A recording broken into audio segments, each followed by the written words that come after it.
Making love is like cooking a delicious meal. It is either you do it well or you don't do it at all. So for some time now, I've been talking about loss of sexual attraction in marriage. It's a trend I've noticed in couples, considering people that I speak with and the kind of emails I receive on a daily basis. I was able to put this together to talk about this particular issue that I think a lot of couples are battling with currently in their marriage. So something so beautiful suddenly turned sour. A woman that used to turn you on suddenly doesn't look attractive to you anymore. So what could be the problem? Why are you losing sexual attraction? I've talked about it. And I'll be talking about how to stop it, and I'll start with I will be concluding the remaining point tonight. If you want to fix your sexual problem, how to fix a sexless marriage is what we're talking about actually. If you want to fix your sexless marriage, you need to be open about your condition. I say condition, or it might not be a condition, it could be a sexual problem. So, stop pretending, stop hiding, stop acting like everything is fine when you know clearly things are not fine. Maybe the reason you are drifting apart sexually is the fact that you can't sustain erection as a man. And all you are doing is swallowing drugs at the back of your wife. Is not going to help you. You need to come out open, discuss it with her, so that the two of you could be able to solve the problem together. Be open about whatever problem you are having. Whether it is erectile dysfunction, whether it's premature ejaculation, whether it's vaginismus for women, whether you are struggling with getting wet, whether you are frigid, whatever it is that you are suspected, whether you are having imagine a man treating infection. In fact, I've seen a case where a man was HIV positive. This man is a medical personnel. He was HIV positive and he slept with the wife, knowing fully well that he is positive. And he has been taking the drug because he is a medical personnel. He has access to all these drugs that they use. And he was taking the drug and he wasn't telling the woman. How wicked can somebody be? And this is a marriage of like 15 years, 17 years, I think.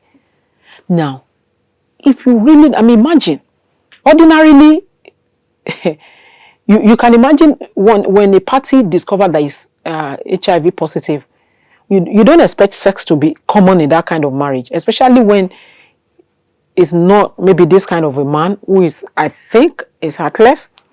But for a man who cares about the wife, he would not even want to make love to the wife. And before you know, you'll be drifting apart. So the right thing to do is to come out and be open about your condition or the sexual problem you might be having. That way, you will be able to fix your problem. Talk about your fantasy. That's my second point. What are your fantasies? What are the things you love to do? Instead of thinking, most of you that have drifted apart sexually as couples, those things that you love to do, when you still go out, you still do them. Bring it back. Those things that you love to do, do not hide. Do not pretend to you. Why? I wonder why couples pretend to each other. You go out and then you loosen up, you be the tiger, you be everything, you say everything you want, do me like this, do me like that. And then you come home and then you become a good girl. Your husband doesn't want a good girl. Even if he tells you he wants a good girl, it's not true. Deep inside him, he wants you to loosen up. So women, I don't know where you get this thing from, that men want good girl. It's not true. Especially when it comes to love making, they want you to be a bad girl. In quotes, actually. So, talk about your fantasies. What do you want? For some people, it could be extreme. It could be BDSM. For some people, that's what they love. That is what you want, even if your partner is not comfortable with it, just come out open. Who knows? He or she might be open to it. Discuss it. For some people, I used to have a lady. Let me just talk about this briefly. Anytime they want to make love, what turned the husband on is, maybe I should call this fetishism. I don't know. Like the fetish of the husband is, he wants to weave the pubic hair, like the hair, in the private part. The man will weave it, lose it, weave it, lose it. That's what turns him on. So this woman couldn't shave. And when she came, she was like, Dr. Tolu, I'm dying, help me. I mean, that is extreme fantasy. But your fantasy could be that, oh, I want to kiss your leg. Your fantasy could be, oh, I want to make love in the shower. Your fantasy could be very simple. Those things that you might actually be thinking your partner might not be open to. When it comes to love making, of course, there must be boundaries and there must be mutual understanding. So come on, discuss it. Who knows? You might be able to come close and solve your sexual problem, or you stop drifting apart sexually. Number 13, worry less about orgasm, which is actually my number 3 for tonight. Worry less about orgasm. When you worry too much about orgasm, you keep drifting apart, especially every time you concentrate your mind on that. And maybe the woman is not able to give you great orgasm, or the man is not able to give you, you keep drifting apart. So for now that you are trying to fix your sexless marriage, you know that's what we are talking about. You've drifted apart already and you are trying to build it back together. Concentrate on the communion that you share.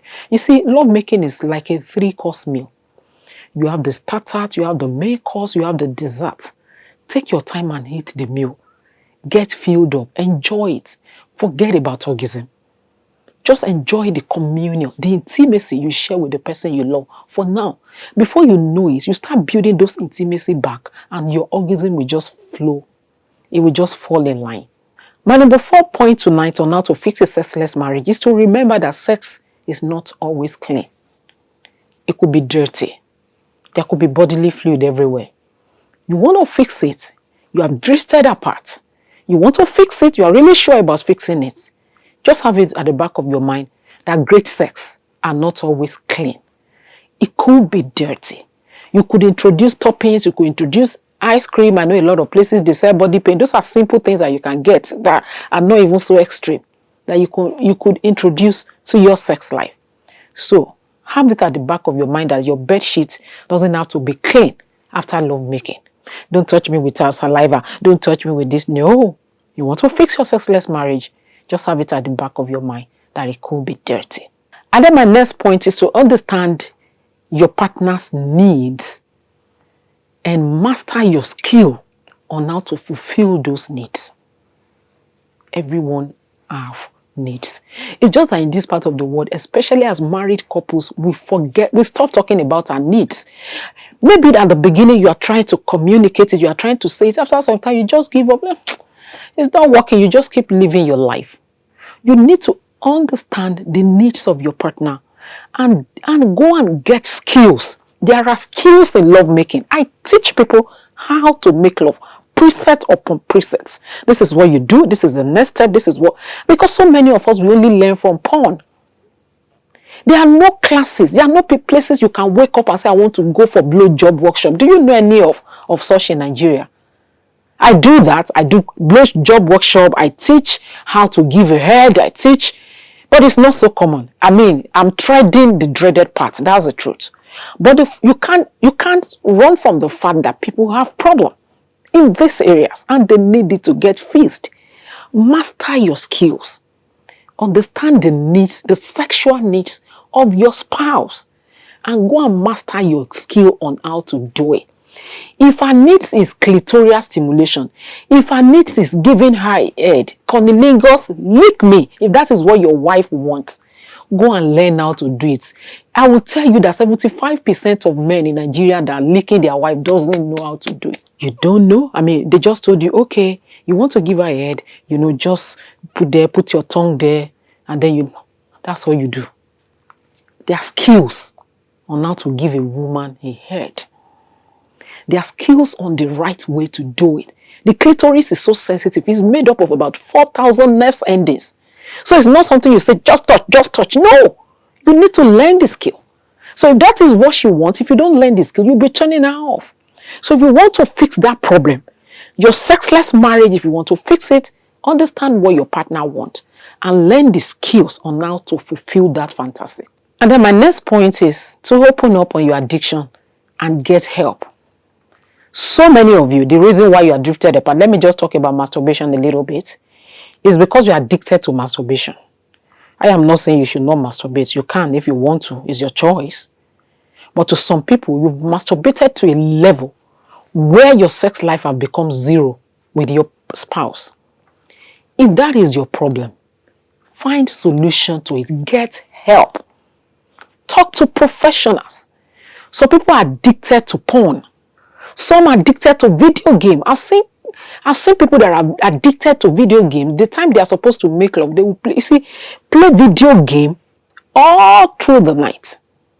And the wife will go to work in the morning and come back in the evening. The time the wife is coming back home, that's the time he's moving towards his TV.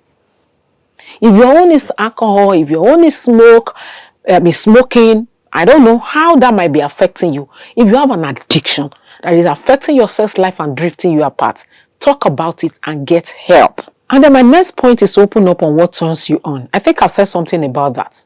Stop making your husband or your wife to look like a magician. Maybe it's this. Maybe it's that. Maybe I should touch it. No. If you understand what you want, open up and tell him. If you understand what you want, open up and tell her. That way, you will save yourself a lot of headache. And then my next point is, when you are trying to fix your sexual issue, we are talking about how to fix a sexless marriage. You could actually have a timetable. You could schedule your sex. You could schedule love making. I do that a lot for couples.